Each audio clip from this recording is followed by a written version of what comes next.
Ankleshwar railway સ્ટેશનના platform પરથી 1.5 વર્ષનું બિનવારસી બાળક મળી આવ્યું હતું. ગત 7મી મેના રોજ રેલવે પોલીસને પ્લેટફોર્મ નંબર 2 અને 3 વચ્ચે રહેલી સીડી પાસેથી બાળક મળી આવ્યું હતું. ભરૂચના ચાઇલ્ડ વેલફેર ઓફિસરની હાજરીમાં બાળકને સ્પેશિયલાઇઝ્ડ એડોપ્શન એજન્સીને સોંપવામાં આવ્યું છે. રડતા બાળકને લઈ પોલીસે 5 કલાક રેલવે સ્ટેશન ઉપર બેસી રહ્યા છતાં કોઈ લેવા આવ્યું ન હતું. અંકલેશ્વર આઉટપોસ્ટ ઉપર ફરજ બજાવતા હેડ કોન્સ્ટેબલ દિલીપ કુમાર ગત તારીખ 7મી મેના રોજ અંકલેશ્વર રેલવે સ્ટેશન ઉપર ફરજ પર હતા.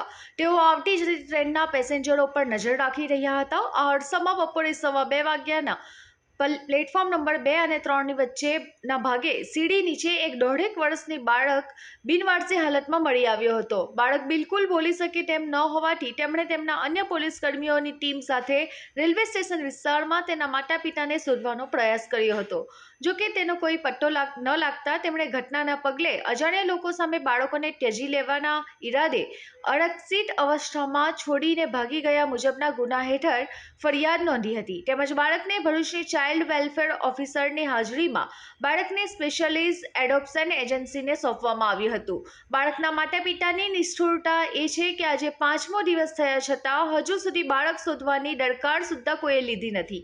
ત્યારે પોલીસ દ્વારા આ હાલત તો બાળકના પરિજનોની શોધખોળ શરૂ કરવામાં આવી છે.